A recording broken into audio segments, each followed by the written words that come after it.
So welcome, David, to my members area. Would you like to introduce yourself so everyone apart from me actually knows your background and then where we initially connected?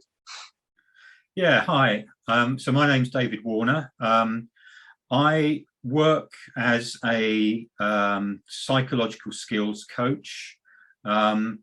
I've worked with various sports individuals and sports teams. Probably the most notable one and where we connected was wheelchair rugby, where I was the performance psychologist for 8 years.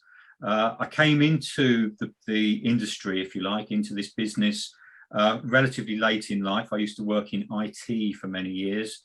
And about, where are we now, 2022? So about 12 years ago, I decided to retrain and went back to university, studied psychology, did a master's in occupational psychology, and ended up working for a company called Chimp Management, run by Professor Steve Peters, who published a book called The Chimp Paradox and made the chimp model famous.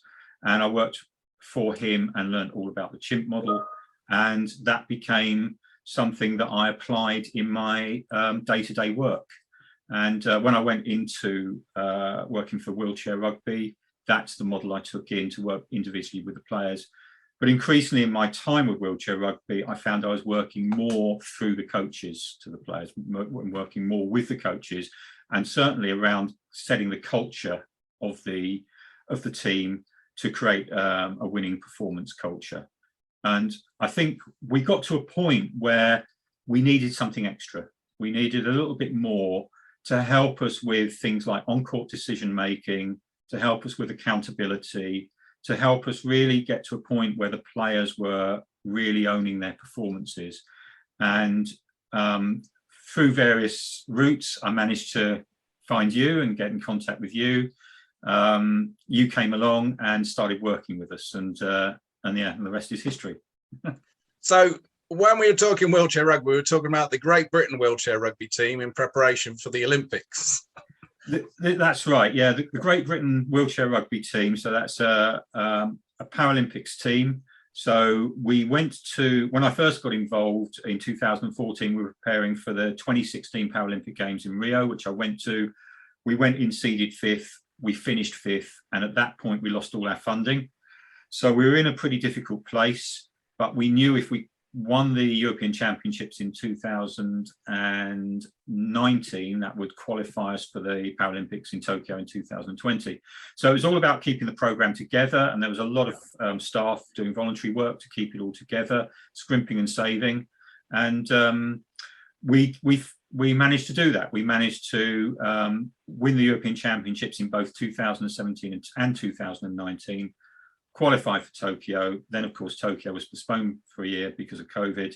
And I think we started working with you in around about, was it 2018, 2019, something like that? Yeah. Where we just realized we needed a little bit extra, as I say. So, yeah, we were preparing to aim to win a gold medal. That was the aim. Now, for anybody that doesn't follow that sport, in the history of Great Britain wheelchair rugby, what's been their, can you remember their results in the history of the Paralympics before that Olympics that we were? So there are two main events in the calendar for wheelchair rugby, world events. That's the World Championships and the Paralympic Games.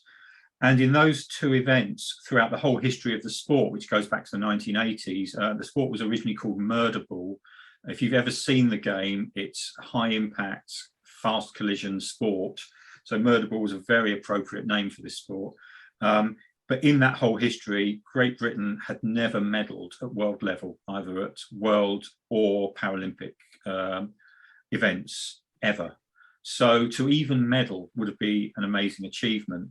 As I say, we'd won European Championships, but you're competing against European teams, and the real powerhouses of the sport are Japan, USA, Australia, and Canada.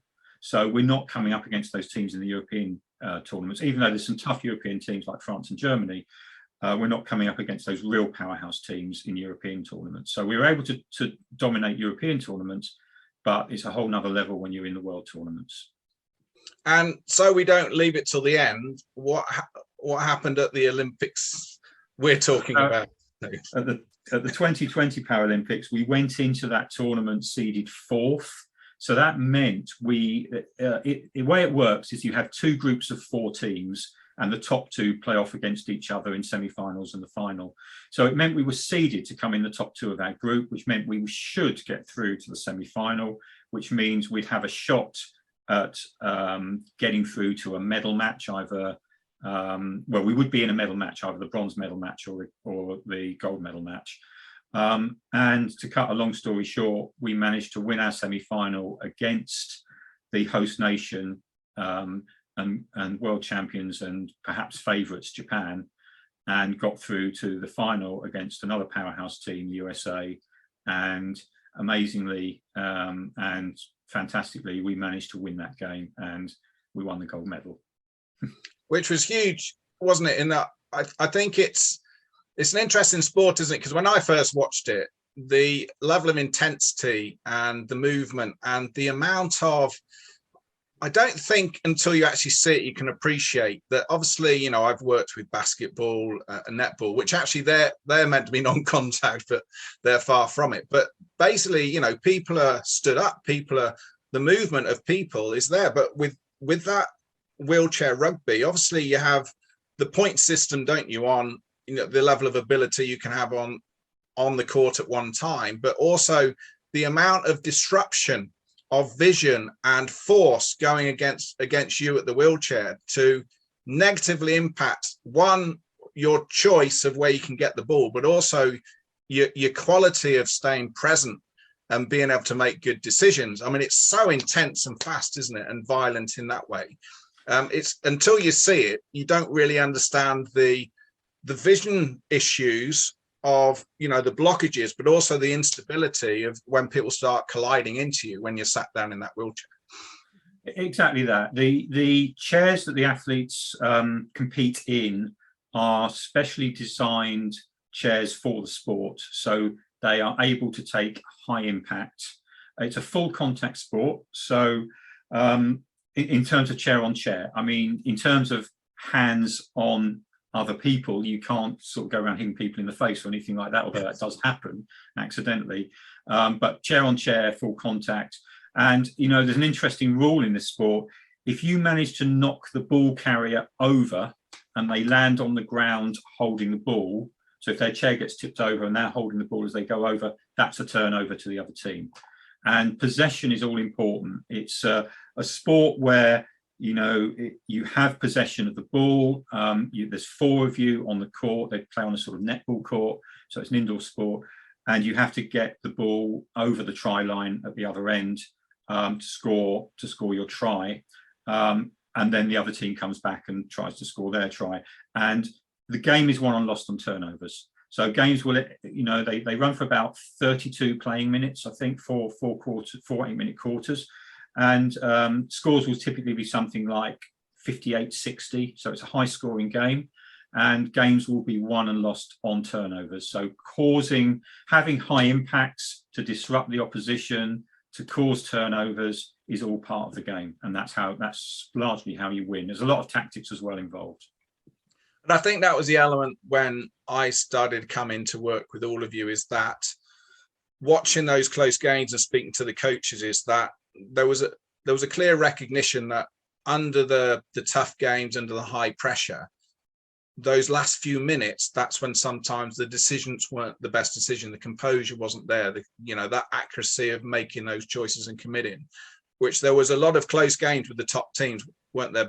But generally those top teams would confidently go, we'll take over in those last few minutes. And it was a consistent element with the team, wasn't it? Yeah, Great Britain, over the periods that I was with them, they became a more and more competitive team, but it was still characterised by, in the key games, in the closing moments, we weren't always able to get over the line. I mean, we did win the odd game, but we didn't have that consistency of being able to control those last few minutes to get over the line. So there were times where, you know, we did blow leads, where games we could have won, or games where we could have tied to take it into overtime. We didn't manage to convert the final try. And that's a combination of the pressure the high level opposition put on you and the clock pressure. because controlling the clock in the last couple of minutes to make sure you score the final try is a key element of the game. And that requires not just concentration on what you're doing on court and concentration on what's coming at you from the opposition, but also a very big awareness of what the clock's doing and where you are with the clock. And there's really key milestones on the clock countdown to have possession of the ball at certain times to be able to control the clock. So that's a whole extra level that is built in towards the end of a game. Yeah. Now, I think the big element we really started to work on, and we had a problem, didn't we, in the fact of, I came into a few of the live sessions, but then we had the lockdown quite soon afterwards. So the majority of the interventions that we were working with the coaches, through the coaches, with the players, was actually virtually, wasn't it? There was the amount of work we had to do. So it wasn't the traditional, okay, we can continue to practice all the time on court. But I think the big element we really looked at was using the action review process in basic terms, is how are the coaches interacting with the players to get the players to make the decisions, and giving them the permissions and the freedom to do that without fear, but also giving the players the skills to recognize, can I make the best decision, and in the moment under pressure, but also after the action, can I conclude and be present again and not allow that to negatively impact me? It was kind of, I know we did a lot more, but if we looked at really narrowing it down, it was that key element. What could we do, particularly virtually, that could help the coaches, give the players the freedom, but the accuracy of the right choice, being able to adapt live, but also give the players the tools to better understand. So I know one of the things we were doing a lot of was just having a video on the screen and literally just freezing it and then saying, okay, pause. Now the video goes blank. What did you see? And getting the players to recall, okay, where were all the other players, the opposition, where were we? And then looking at the options. It was almost really taking it back to recognize, where is the source of the issue? We're kind of taking nothing for granted. Let's see how the scanning is for the players. And even that was quite a big game changer, wasn't it? For really stepping it back and stripping it back. Yeah, I think that's absolutely right. I think if we take a step back, when you first came in, and you did come into a couple of live sessions, I think the players really appreciated the way you broke down the training process and stopped certain training situations to ask the players how clear they were in what they were trying to achieve, and to ask the players about the decision-making process. And that was very much appreciated and well received by the players, and the coaches were starting to learn that process as well. But as you say, we were then interrupted by COVID and lockdown. So we had to decide, well, what can we do to make the best of a situation? Now, it's a funny thing, that COVID thing and that 1 year lockdown, it's easy to say looking back that helped us, but I think it did. I think we were able to have an extra year of preparation, both physically and psychologically. And as you say, one of the things we really wanted to nail was decision making. We wanted to nail this idea of being able to make decisions under pressure and being able to make good decisions under pressure. So in order to do that, what we really needed to do was to break down the decision making process, and your system allowed us to do that. It gave us a framework for being able to break down the decision making process. So we had the luxury of time. And as you say, what we did is we had video action from competition and video action from training, where the coaches would pick a particular video clip. And as you say, they would freeze the video. So we'd have all the players on the Zoom call, and the coaches would share the video, freeze the video at a certain point, and then start to talk to the players about, okay, what if you were in the chair of the person carrying the ball, what would you see? What options do you see in front of you? So do your scanning. And what we found just by doing that process is some of the athletes were better at scanning than others. So some weren't particularly scanning very well, some were scanning very well. Then from that, it's okay, now you've done your scanning, what options can you see? So what are your choices? And again, some players came up with quite narrow choices, some with a wide range of choices. Then from your choices, okay, now let's look at the variables involved to help you narrow down these choices. So, you know, you might have a choice there, but that's quite high risk because of the particular situation on the court, or you might have a choice there that's more low risk. So the athletes were starting to sort of discern the value of the various choices. And then we asked them to, okay, which choice would you pick? What's the option that you actually choose? And I think what was interesting about that, I remember doing this with the athletes and the coaches. And at first the athletes thought it was a guessing game. It was like, what happens next? So they were trying to work out what actually happened. Yeah. And we went through quite a lot of that, saying, oh, I remember this one. I think it went there. And we were having to explain to the players, that's not the object of the exercise here. The object of the exercise is what's the process for narrowing it down to the optimal choice, whether that's what happened or not. We're trying to work out the optimal choice. When that penny dropped, I think we then started to get high quality of discussion where the athletes started to say, yeah, okay, well, the ball actually went there, but there was 2 or 3 other choices the player could have taken, and actually a better choice would have been if they'd have done that. So the players and then that created a lot of discussion amongst the players about, oh, well, what about if we did this? What about if we did that? Yeah. So then what we start to get into is a lot of problem solving. And that sort of started to get a mind of its own, where the athletes and the coaches could work on that and start to work out better tactics, better strategies, and better decision making, particularly in high pressure situations. So we had months of that, I think, didn't we? We did that for several months, and it was quite intense, probably doing it a couple of times a week with all the athletes on the court. And then I think they started splitting it up into smaller groups as well, the coaches, because there were 3 coaches that took small groups of athletes. So we had a very intense sort of probably 6 months process of doing that kind of work. Now, of course, what then happens is when they got back onto court, and they started to get back onto court in September, October of that year, non-contact, of course, because of COVID. And then we started to get the contact work, I think, in January of the following year. But they were able to start to bring these principles onto court and start to talk about decision making using the same language. And I think that's a key part of this, is they had the language. So they were able to stop a training session and say, okay, what's your scanning like? What are you seeing? And the players understood that language. Or what options are you seeing? Or what are the variables here? And what's your final choice? That language was starting to be embedded within the team. So that was really helpful in starting to break down decision making and to improve the quality of it. And that there's a few things in there, isn't there, Dave? Because obviously, as you mentioned when we were there live, one of the challenges the coaches had was, you know, I want the players to decision make, but I'm stepping in a lot now. I'm reminding them, you know, how long we stop in play. So giving them a little framework to say, well, actually, let's be clear what success is. And actually now let's give the players permissions, but let's time now the amount. If we're going to stop play, let's time it and let's keep the time down. But remember, the process is we want them to be telling us what they're going to do. We want them to be telling us, you know, what the better option is or what they did well. And I think the beauty with that, although, you know, we'd never want to go down that route as a choice, but the beauty of going, okay, we've now got the Zooms, and actually now we can really teach you a framework of thought.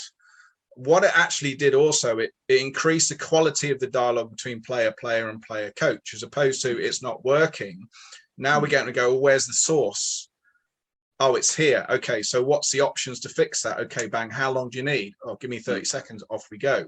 So there was, although it's people look at that as decision making, actually it gives the coaches so much more confidence to know, well, I know when I use this word, I know everyone knows what it means. And I know now I've given the permission for the players to come up with a solution or share with me what it is. And we can do it in a short amount of time. And it was cutting that time of stopping play down, wasn't it? That was a key element in this as well.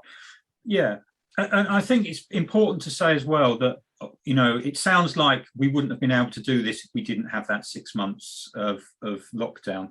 We would have been able to. It's allocating the time. It's dedicating the time to it and ring fencing the time. You know, even if we were training in that period, if we'd have allocated an hour a week or 2 hours a week to doing the online stuff, we could have achieved the same result. Yeah. So you don't need COVID and a lockdown to implement this system. I think that's a key message that I want to get across. But there's no doubt that we really made the most of a bad situation, and that was important for us, that we felt like we were doing something that was going to help us, and that absolutely happened.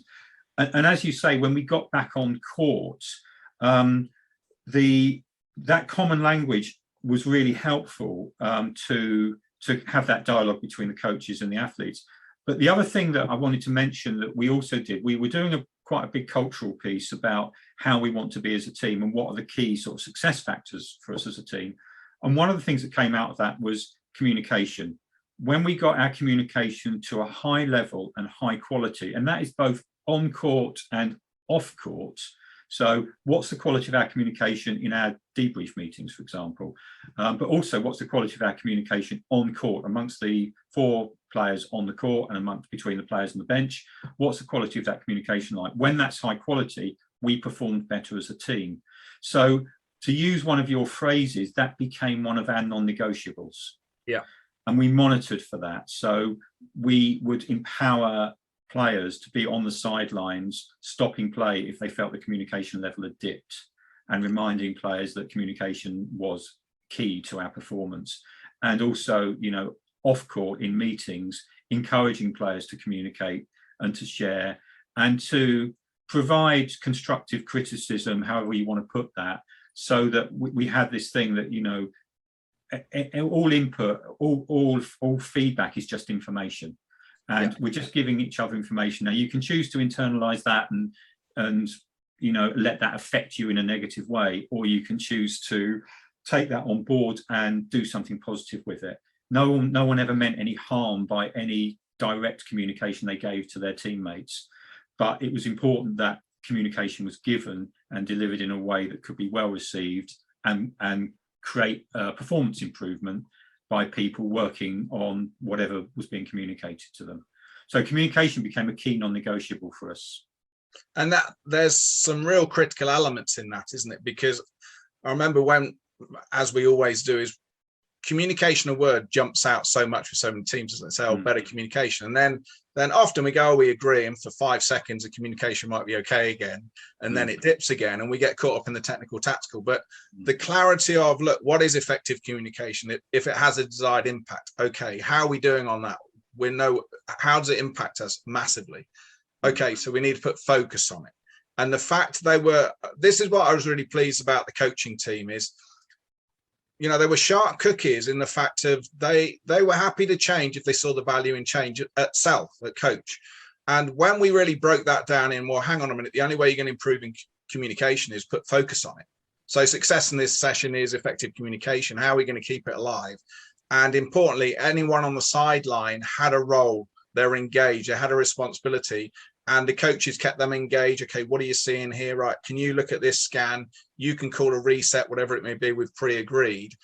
I think that really upped the quality, didn't it? Because actually no one could be daydreaming on the sideline, but everyone was recognizing that I have a part to play to help the players be the best we can be. But there was focus on the software, wasn't there? It wasn't we'll talk about it now and again in between the technical tactical. Is no, we're going to scan for it, and actually it's going to trump the technical tactical if it's unacceptable, because we've agreed now what unacceptable is and what exceptional is based on those UAEs. And I think that's so important, isn't it? That I think many people agree communication is important, particularly for so many team sports.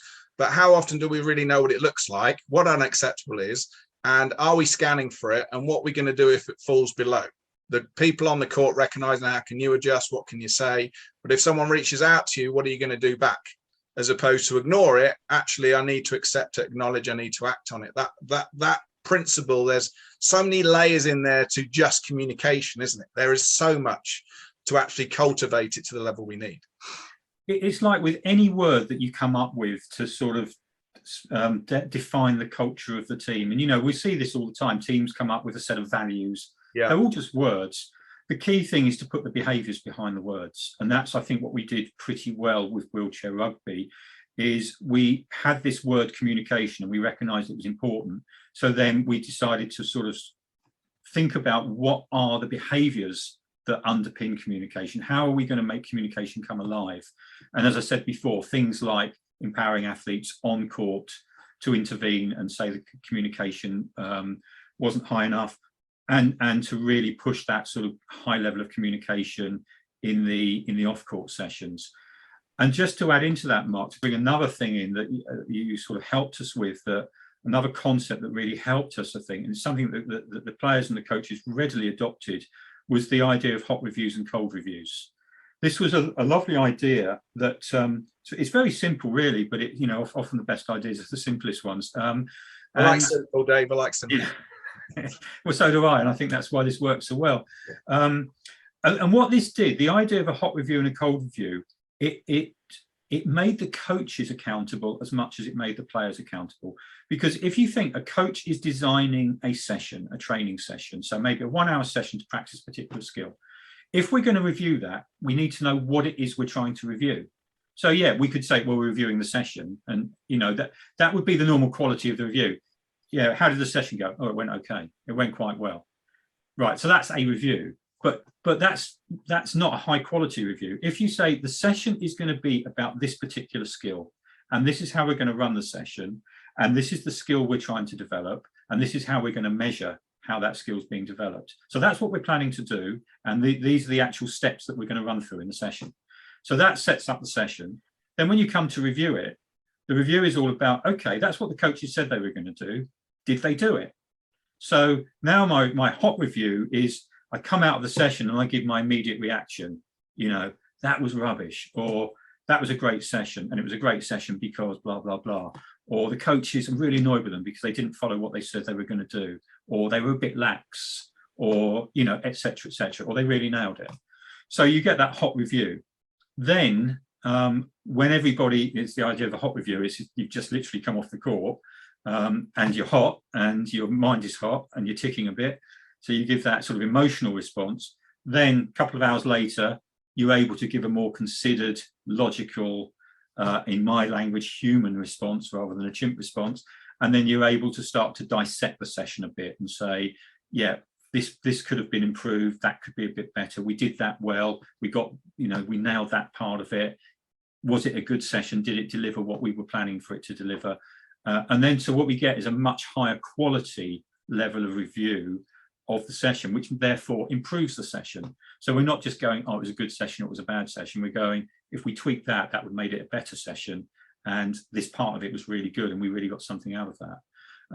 And also the players reviewing each other, not just the coaches. Yes. Yeah. So the quality of our reviews of sessions improved. Now, I'm not saying we nailed that every single time, but it was a purposeful thing we were trying to do. So the will was there to do this and to make it better, to make things better, and to improve the quality of our training. So to trying to lift the quality of our training through that hot review, cold review process. So it's a really nice system. There's a key element in that, David, isn't it? That when we do this process, often traditionally the coaching session, the coaches review the players in the session. What they often don't do is review themselves. So when we're doing those hot reviews, what we're saying is, well, hang on, review you, how did you do? So it may be, should have intervened there, I let that go, I wasn't looking for that, I got caught up in this, whatever it may be. But what we do find is the more you do the hot and cold review, the more effective you are in action, and the more effective your hot reviews become, depending on the level of pressure. I know a heavy competition is a lot harder to stay composed in a practice session, but at least we're picking the trends up in the other coaches, aren't we? And I think for everybody, again, listening to this in the members area, it's understanding, look, change starts at self. So if you're not consistently evaluating yourself, or you're not actually evaluating your peers as coaches in both the exceptional and the unacceptable, when you pre-agree what that is, then actually you're missing a trick to evolve yourself to be the best you can be for the players, to be the sharpest you can, doing the right interventions at the right time. And like you said at the beginning, making every session really simple in the clarity of success. The session doesn't have to be simple, but understanding what's expected in the session has to be simple and understood and valued. Yeah, I think that's right. And I think what really, from a sort of psychological perspective, was created there was reflective practice. I think by doing that process, it just encourages everybody to engage in reflective practice, the coaches and the athletes. Now, I'm not saying the athletes didn't engage in reflective practice before that. I'm sure many of them did, and I know many of them did, but it sort of gives a structure to the reflective practice about evaluating your own performance within a session, evaluating each other's performance and providing constructive feedback, and also evaluating the coach's performance, and then the coaches evaluating their own performance and the athlete's performance. So you're getting like reviews all the way around, and with the aim of improving performance. And that's, you know, we've got to remember, we're not just doing this for fun. Didn't come to you just to say, oh, it might be good fun for us all to get together. What we wanted to do was improve our performance as a team because we wanted to win a gold medal. So the ultimate aim is, are we improving? Are we doing things that are improving our performance? And if you can gradually see that improvement occurring because people are being more self-critical and analytical and more critical with each other for the benefit of the team, then you start to see this performance improvement occur in front of your eyes over a period of time.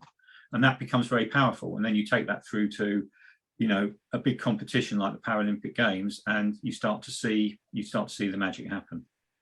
Because then actually it's not brittle, is it? It's robust. Because obviously one of the other elements, because there's lots of light and shade to this, isn't there? But one of the elements we really wanted to focus on with the coaches and the players is, look, I want you to fix live. Yeah. What we don't want to do is stop play and then tell us what you should have done. I want you to show us. So it's always putting it back in action. Can you fix live? Now, if you can't fix live, you could call a timeout, but give yourself 30 seconds or a minute, you know, no more. But it's all about fixing live, because I'm not saying everyone, but traditionally, often what happens is the players are off, they're going. Some players might shout something to another player, but often they don't get the change. But then when we stop play, which is normally a little coach-led, coach asks a lot of questions, is the players, or one or two players, and the rest are silent, tells us what should have happened. But then if we ask them, okay, so when did you recognize that? Well, within a few minutes. What did you do about it? Okay, well, I want you to go for it. I want you to go for the change, even if it doesn't come off. If you think it needs to change, commit to that live. And it's just building that mindset, isn't it? Then importantly, if we say these things like, I want you to fix live, I'm giving you permission to make the best choice based on what you see. But afterwards, I'm going to ask you to quantify and qualify it using the action review process. We've got to honor it as coaches, haven't we? So if we're saying that, what we can't then do is on the sideline and something's not going well and we start shouting to them what to do, because that's always a challenge. When I'm saying to coaches, look, you need to be a bit more silent, give them the space and not do that. I think the writing reflex is the, who was the chap? I keep forgetting his name. I shouldn't, because I should credit him the writing reflex. Is it Rolneck? I don't know. Oh, I'll put it on the bottom of this. I should know. I apologize, but it's just his phrase. But it's what we talk about in that fact of, look, I don't want you to narrate the session. I want you to be silent and give them space to see if they might spot it a bit later, but are they committing to the change and not shout the answer to them? Yeah, I think that's, you know, there's some really key points in there. I think it is this process is a challenge for the coaches. From a psychological perspective, what I was very interested in is the dynamic between the coaches and the athletes. Now, when you've got, if we sort of look at it through a lens of transactional analysis, if you've got a sort of parent-child or a teacher-pupil relationship going on, what's likely to happen? The child or the pupil is always going to look to the teacher to say, what do I do? What do I do now? Especially in tough situations.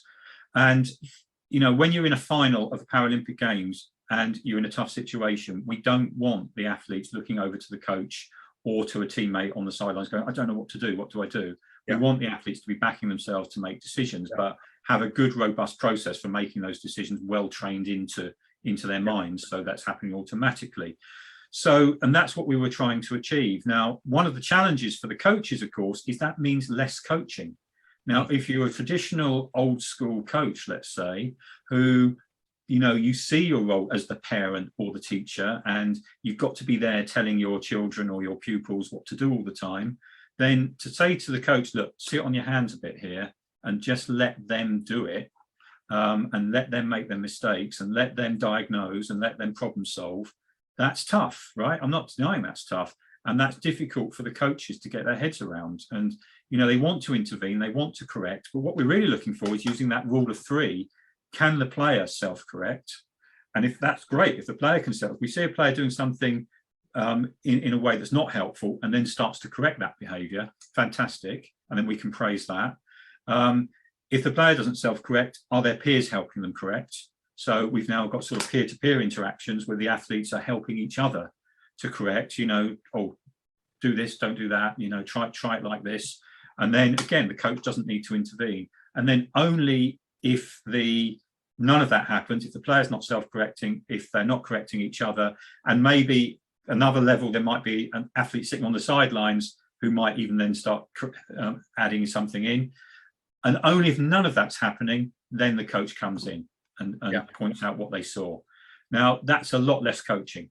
And for some coaches, that's a real challenge. But think about it from a coaching point of view. You have, you know, if you can empower your players to make decisions, you have less to do. That's surely a great place to be, isn't it? And then you get to a real life game, and there's real life situation where real life decisions have to be made. And you see your athletes making those decisions in the moment without looking over to the bench, or they're talking to each other to solve their problems, or they're talking to their fellow athletes on the bench to solve their problems. And then you've got the magic, because the coaches are basically sitting back going, I've done all my work, it's all happening now, and I don't need to do much here other than just point them in the right direction. And I think that's the challenge for many coaches, isn't it? Because I'm generalizing here, but on many coaching courses, especially when you're at the lower level basic coaching courses, it's high technical, tactical. There was definitely slides on philosophy and principles and what we want to do. But do we give the coaches the tools that they can share with the players to allow them to build that confidence and competence in that approach? You know, I want you to do it yourselves. Okay, go and play. Nothing's happening. Right, what do I do now? Because we haven't given the skills and had the patience to go, okay, we're going to build on this. Do you see the value? And okay, let's work at it, which, you know, we did a lot virtually, but as you say, we would have still have done that live. Success in a session is building the rule of three. Success in a session is cultivating the rule of two. What does that look like? Okay, off we go. Let's play. And putting the time in on a session plan to say, success for this is bring the rule of two alive. Most coaches would be thinking, well, where's the technical tactical in there, Mark? Well, they'll play the game, but no, that's not the focus. That's where you need, and I don't see it as a leap of faith. I see it as understanding the real value of putting the energy in now to get the return later on. Exactly. You start with the outcome objectives. So that's where we started, wasn't it? We started by saying in those, and this is how we started this conversation, in those pressurized situations, we need our athletes to be making the best decisions they can in that moment, because that will win us gold medals. And so you work all the way back from that to say, right, we need to put the hard work in training to empower the athletes to start making their own decisions, and have a whole framework around that to assess the quality of the decision making, the quality of the communication, and so on. So we did all that hard work over a couple of years. And then what you see as a spectator is you see a semi-final where we're playing against Japan, the world champions and the home nation, and we take them apart. We absolutely take them apart. We were 10 points up in that game at one point. We haven't beaten Japan for like 5 years or 6 years or something. And we won by 7 points in the end. We absolutely took them apart because we had a team with a game plan and a clear view of what they were trying to do, and a clear view of on court the decisions they needed to make in order to make that game work for them. And by and large, you know, if you look at that game, I wouldn't say it's perfect, because no game's perfect, but that's probably as close to perfect as we got in terms of on-court decision-making and implementation of tactics and so on. So, you know, there's a whole, it's not just PDS, is it? The coaches still have to analyze the opposition. They still have to come up with, you know, tactics they think can outdo the opposition. But then the players we have to then empower the players to implement those tactics. And that's where PDS comes in. That's where this process comes in, of then trusting the players to A, implement the tactics, and B, self-correct if it goes wrong and or if things aren't working. And that's what we got in that game. Then you come through to the final, and it's like, okay, we're in the final. We're going to win a medal, right? We're going to win a gold or silver medal here, at least a silver medal, whatever happens. And you might think that, you know, no GB team has ever done this ever in the whole history of the sport. you might think there would be a sort of an air of, oh, well, job done. You know, we're not too bothered about the final. And certainly I think it was an interesting morning, that morning before the game, because I was, if I'm really honest, I was panicking a bit, thinking, right, are we all focused here? What new things do we need to say? What new things do we need to do? Surely there's something else we need to add in here to really focus us for the final. And I went to the review meeting with the athletes, and it was probably the preview meet. So we reviewed the previous game because we played 5 days in a row. So we reviewed the previous game against Japan and then previewed the USA final. And it was probably one of the calmest meetings I've ever been in, with the athletes just literally saying, right, this is what we need to do today. We played the USA 2 days before and lost narrowly to them. And they just reviewed that game and said, look, there's the mistakes we made. If we correct those mistakes, we'll beat them. And it was just so calm and collected. It was incredible. And it was really a player-led meeting. It was the players just analysing what had gone wrong 2 days ago, also taking the good stuff out of the Japan game and just saying, these are the things we need to do to win, and owning that. And then you go into the USA game and they implement that. And it's a close game. You know, we were up a few points early on. I think we were up 1 point at half time. So it was nip and tuck all the way through. And in that final quarter, 1 or 2 things went against us. In fact, one of our players did get knocked out of his chair, and there was a turnover as he went down with the ball. And I was thinking to myself, this is a big moment, because this is where traditionally we might buckle with about 4 minutes to go and scores were level or we were 1 point up. And honestly, he got back out into his chair, this particular athlete, and I think 2 plays later knocked one of the Americans out of their chairs. And that was a turnover to us, and we went on to win the game. And the clinical nature of the decision making was just a joy to behold.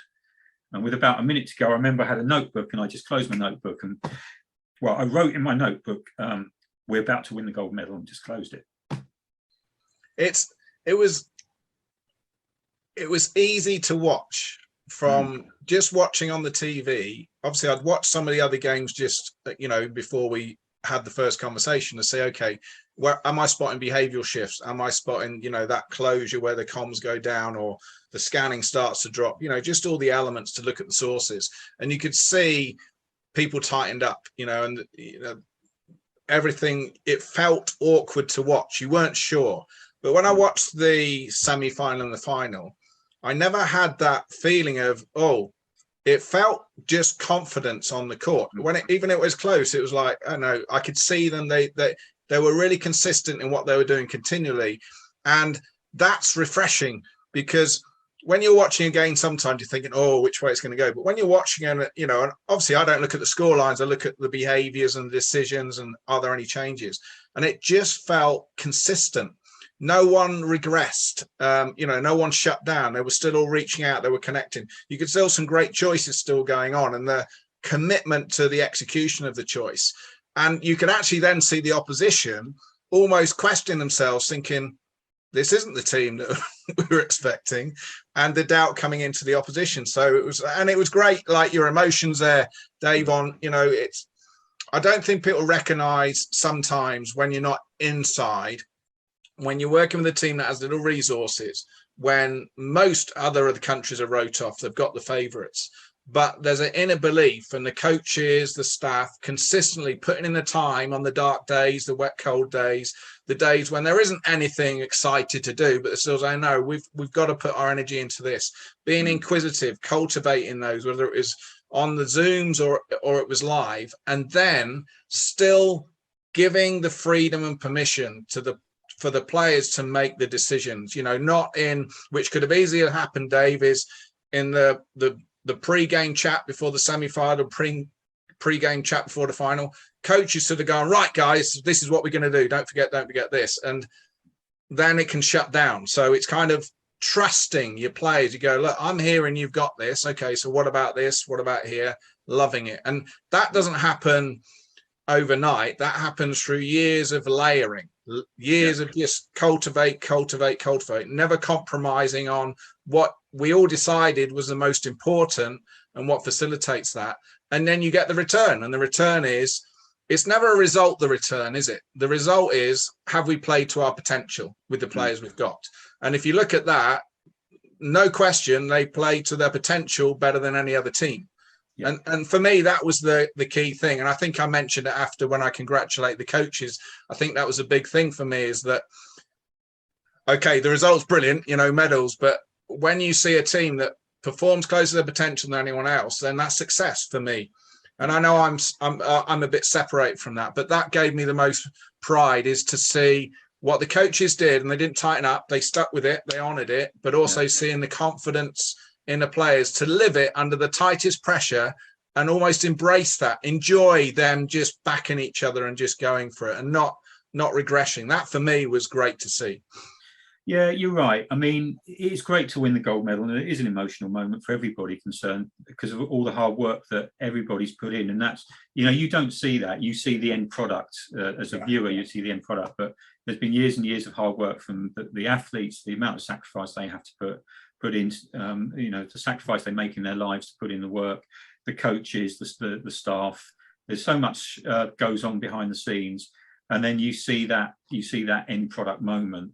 But one of the things you talked about there, Mark, was reviewing the game not around winning and losing, but around the performance. And that's something, that was a habit we did get into as a team, was to review the game against the game plan. So the game plan is all important, and you know, we need to know where the game plans work. So the review of the game plan is really important, win or lose, to say, A, did we execute the game plan effectively? And B, was the game plan itself effective? Because if we've not got an effective game plan, doesn't matter how well we execute it, it's not going to work. If we have got an effective game plan and we don't execute it effectively, then we don't know if it works. So reviewing the game plan, reviewing the performance against the game plan was a key part of our reviews. And that's what we tried to do all the time, to try and put the result to one side and just say, how did the performance look against what we were planning to do? And I think certainly in that semi-final, as I say, it wasn't perfect, but it was fairly close to perfect. And in the final, again, it was a tough attritional game, but the performance was really important in terms of the way the players executed the game plan. And the other thing that you mentioned was, you know, the sort of shift in the feelings in the teams.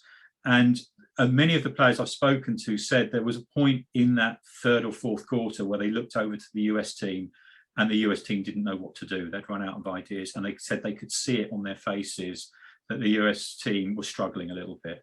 Now, the US team are a great team, right? They are a fantastic team. But, you know, for once, we were asking them some questions they couldn't answer, and we just had the upper hand, and we made that count. And so that's a nice moment when you get to that point in a game where you can see that the momentum swung towards you and you're causing most of the problems and the other team doesn't have all the solutions. And that's when you know there's a really good chance that you're going to win, as long as you don't screw it up. And that's where decision making comes in, and you continue to make the right decision and you see the game out. And that's what happened. And I think that's the also benefit of the action review process when it's used in a common language reference, because we're then getting the players not just live, which is critical. An example would be is, okay, you've designed a game plan. It's definitely the wrong game plan now, but the players have got the permission to go, well, you recognize it's not working, you can adapt. Yeah. So we can then review based on choice execution through a whole game, which has nothing to do with the scoreline. Okay, in these moments. And the beauty of it is, because now they know the language of what did you see, what were the options, when they start reviewing, they immediately go to, right, actually, I made the wrong option there, wrong choice, should have gone on this one. And it saves the coaches having to do 300 questions to try and get something out of the players. Because now we're listening, and can you just talk to them about what happened here, Stevie? And Stevie goes, okay, this is what I saw. These were the options. This is what influenced my choice. And you go, okay, now, because I wasn't sat where you was, now it makes sense why I made that choice, because I was stood over here, I saw something different. But you're getting that real good data, and that work happened over years and years, didn't it, with the coaches? And I think from my side of things, because I've worked with teams that have had great success like this team has, and I've worked with teams that haven't, never about the result, all about the potential. And the difference is when someone like me, who can be a pain in the butt, that comes in and starts questioning and challenging what you're doing and why you're doing it, and ask those simple why questions, it's the coaches, and it's always uncomfortable, but that's cool. That's part of, but actually them actually, as opposed to just having their bias and attempting to quantify, they actually think back and go, either I don't know the answer to that, or you're right, there's not enough detail on that. Okay, so what do we need to do? And importantly, when we agree something with the coaches, so I was having those Zooms every week with the coaches to upskill them, but it was always agree what we're going to focus on. The coach tells us, then they go and do it. And the next time we come back, okay, let's review. What did you agree? How did it go? So we're using the principles that we use with the players, the same with the coaches. And what the coaches had there, which I think is the winning mentality for coaches, is that they were passionate about committing to their own excellence as a coach. That if they saw the value in it and they understand they needed to change, they were comfy being uncomfy because they knew the reason why they had to change, and they knew it would be clunky. And I think very early on I shared with the coaches, look, be explicit with the players. This is why we're going to do this differently. There's a value of it. I'm not going to be smooth at it straight away, but we can work together and get better at it. And then they got better at it. But so many coaches nod, but then they don't commit to it because it's uncomfortable, or it doesn't look as good early on. So therefore they revert back to I'll just tell them the answer. And these coaches didn't do that. And I think that for me was the big game changer, because you had some great athletes, but athletes can be shut down, as you know, or they can flourish. And it's the influences of an environment that can cause either one of those. And the coaches are huge influences of that, aren't they? Also key players. You know, you've got key players and you had them in that team. And if they're shut down and don't see the value, they can poison the team, can't they? Or they can build the team up. And I really liked how even the first sessions we went to, having those conversations with those influencers, as I call them, and then really seeing the value in it, and then understanding, actually, I have a voice, but how could I use my voice better? And I think that was also all those little elements. It's the light and shade, isn't it? Yeah, and there's a key point there about the coaches. They did, it was challenging for the coaches. It would be challenging for any coach, for somebody to come in and say, could there be a different way of doing this? And would you be prepared to look at it? And, to give the coaches their credit, they were absolutely open to looking at different ways, because we knew what we were doing was probably going to continue to get the same results. So we needed to find a change that could take us just up our levels a little bit on performance. So the coaches were open to that, but of course that's very challenging for them to do that. And I remember there was something that you said to me, because obviously we were working together with the coaches, and you were often sort of saying to me, you go away and do some work with the coaches yourself. And there were times where I maybe was a little bit frustrated with the pace of the change, because I could see what we were trying to achieve, but to help the coaches get up to speed and implement that was sometimes a slow process. And you said to me, we have to work at the pace of the coaches. Don't work at your pace. We need to work at the pace of the coaches. And that was absolutely critical, because what we then did, and certainly what I did, was work at a pace where the coaches got a concept embedded and understood and practiced and implemented, and then we're ready for the next item for them to learn and practice and implement. And so we built it layer on layer on layer, where I was all for, look, I can see what we need to do. Let's just do it all. Yeah. You were saying, don't overwhelm them. We've just got to do it gradually at their pace. And that's why it does take time. Over that 2-year period, I think we did layer it and layer it and layer it. So we just took the best of everything in the PDS process that we thought would work, and empowered the coaches to deliver that, which ultimately empowers the athletes to be doing that stuff themselves, to the point where it all culminates, on a court in Tokyo somewhere. So that was the patience that we needed to show.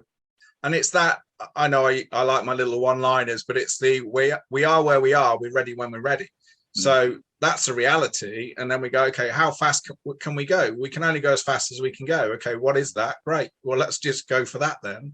Yeah. And we know it's a bit non-linear. Some people go, I get this, I love this. And some things, this is hard work. I'm not getting my head around this. Okay.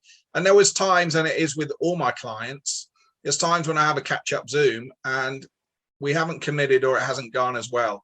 So I don't add any new content, even if it's planned, not covering that. Okay, let's work through this again. We go again another week. And it's that, I think and that's what coaches should do with players, right? As we go, look, I have an expectation. Yeah. We're not going at the pace I want to. Is that me? No. Okay. Is it the players? Yes. Is it their intent? No. Great then. Right. Well, that's the pace they're going. I've set my expectation wrong.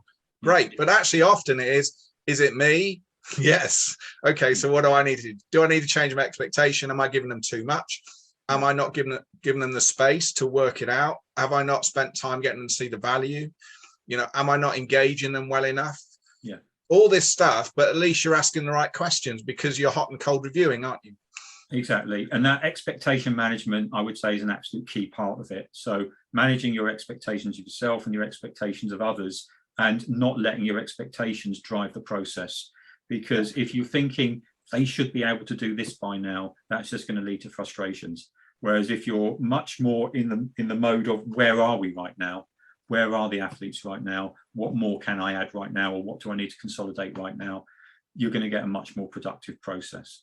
And that's something, I think you learn that the hard way. You know, you learn that you probably have to go through that a bit and realize you're going a bit too fast and that things aren't sticking, to realize that slowing down and working at the pace of the individuals is the right thing to do. And that's where you start to, you know, get the learning and the improvement. And that's going back to even the video work that the coaches were doing with the players when they're putting a video up. You know, they started leaving the video up, didn't they? But then it was quickly, right, it's up for 10 seconds and it's coming off. So now the players are like, right, I've got to collect all the data, right, I'm going to recall it, now I'll go through, okay, so what were the options, right, and then the screen goes back on, okay, so did you see everything? And it was just those little, and what I really liked is then the players started to come up with ideas to how can we make it a bit more challenging, because they're involved in, we know what success is, how can we challenge ourselves? And that again was an organic pace, wasn't it? Yeah, indeed. That whole process of involving the players in the learning process, and as you say, they became quite inventive about the way they wanted to use it. That again, that means you've got engagement. That means you've broken down that parent-child, that teacher-pupil dynamic. And you know what we're aiming for is adult to adult. We're all adults. We're all just people. Someone happens to have a title of a coach. Someone happens to be a player, but they're two adults. And what we really want is adult to adult conversations.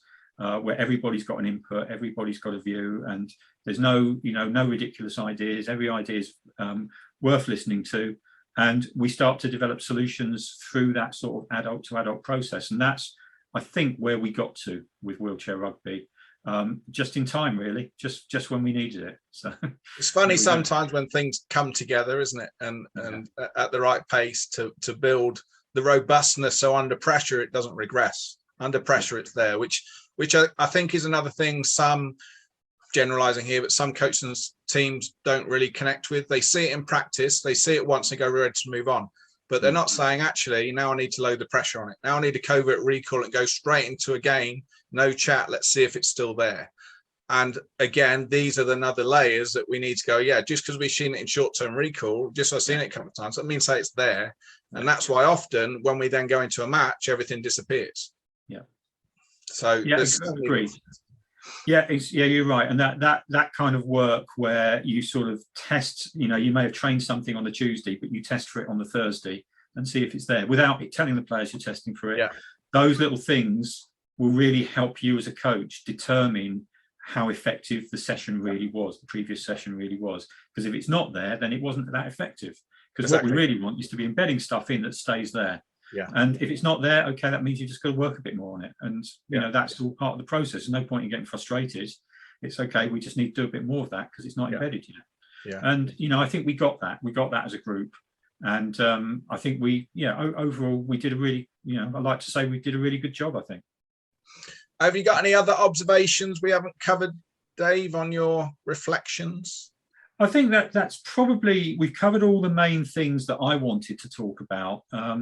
And I hope I've given it from a point of view of, the sort of psychology of it and working through the coaches, because that was good for me actually to, rather than work directly with the athletes, to work through the coaches to the athletes and help the coaches to understand the psychology of it all so that they could be giving the messages. That was really, I really enjoyed that part. And I think that was effective because I wasn't bypassing the coaches and giving the athletes different messages to what the coaches were giving them.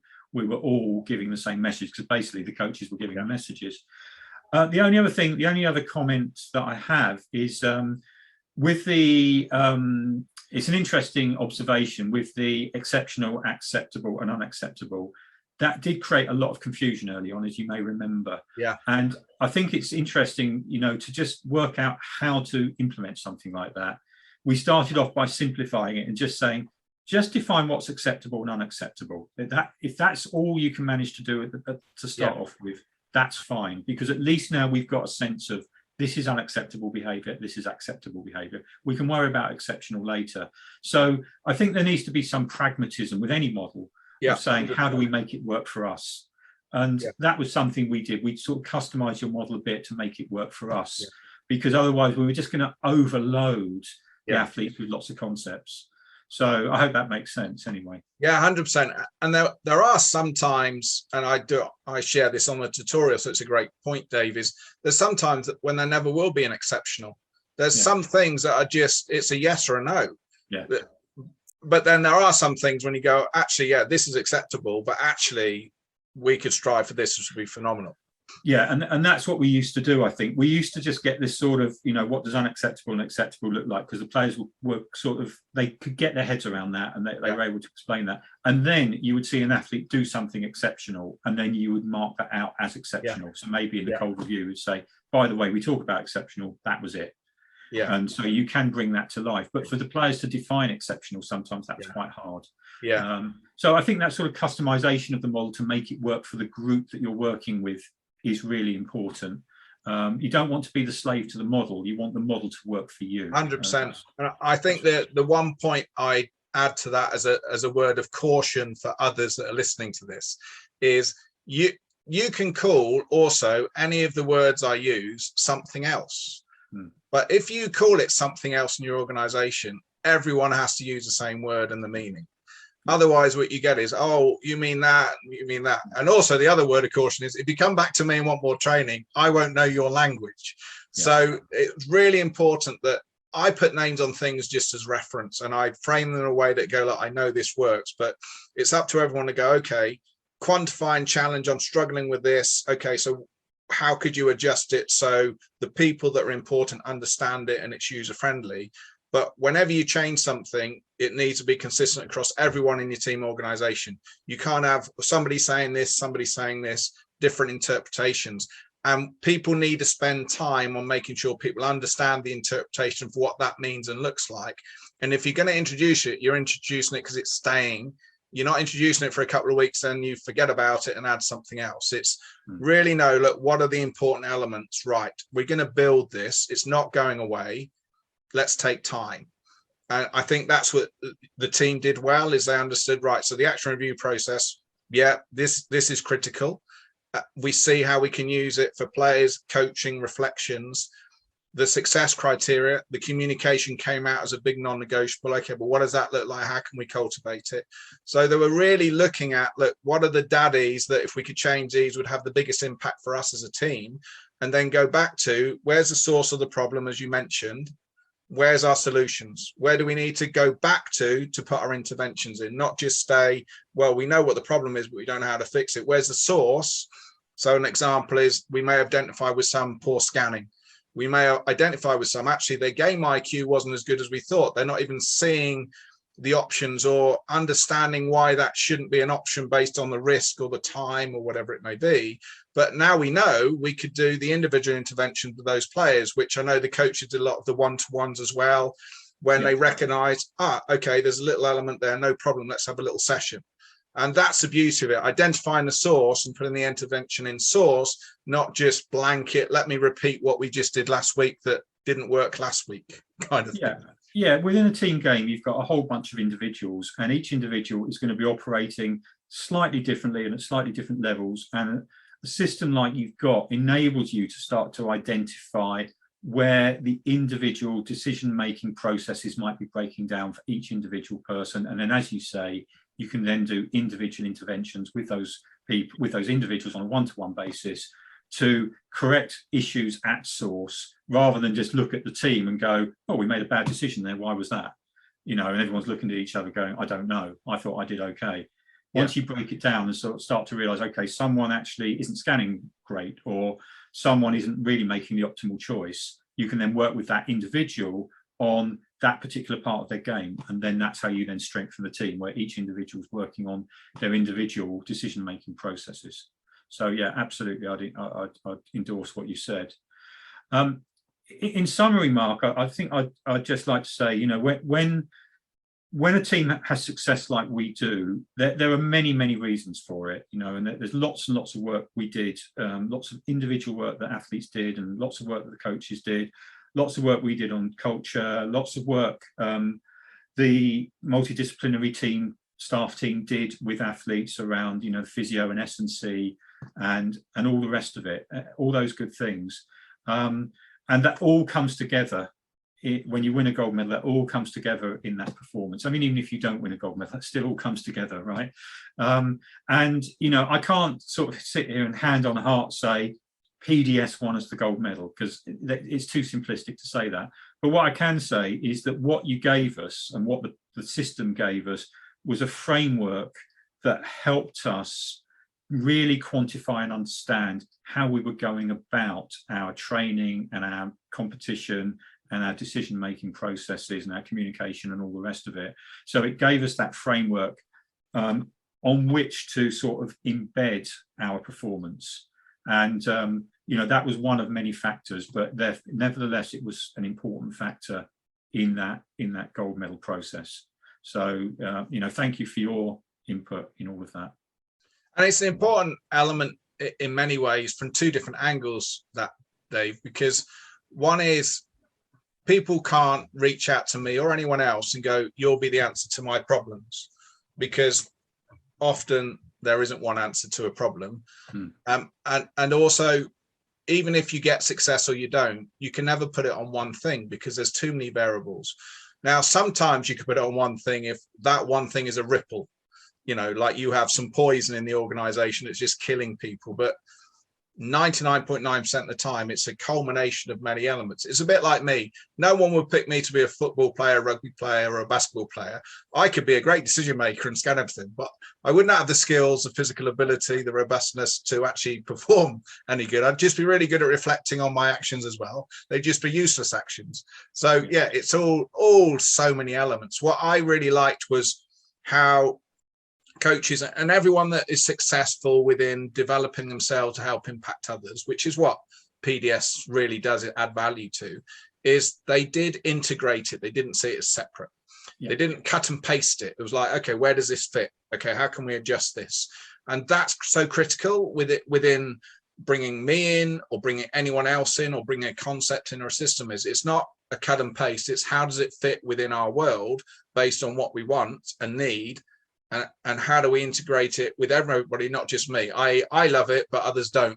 It's actually how can everyone see the value in it, and how can we integrate in what we already do? That's so important, Dave.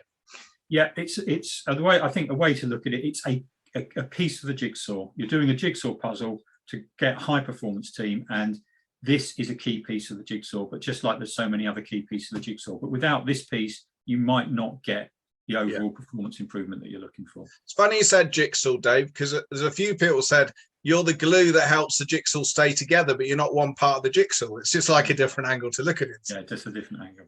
Yeah.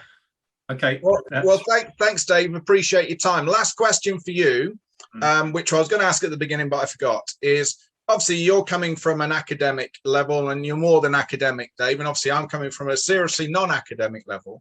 So for people that get a bit confused, because I keep telling some people, ask us, like, I'm not a psychologist, I don't do any of that. It's totally different. How would you explain in simple terms what I offer compared to anyone that has an academic level? Of where do they synergize and where are they different? I think what you offer is a practical, whether you realize it or not, you're offering a practical implementation of some key psychological concepts. So, you know, the whole breaking down of the parent-child dynamic into an adult-to-adult relationship is a key component of what you do. I think helping people to break down their decision-making processes is a key component of what you do. creating accountability and resilience within a team are key components of what you do. So you might not package those up using those sort of academic words, but what you're doing is providing a service, if you like, providing a framework, providing a process that gives teams those kinds of things that they're looking for, that they read about in books. We need to be more resilient. We need to make better decisions. You break that all down into components that teams can work on and develop in real practical terms. And that's what's often missing from academia, is how do we implement this practically? And that's what you have. That's the best answer ever, Dave. I'll stay with that. I'll quote you on that if anyone asks me. Dave said. No worries. I'm going to have to go.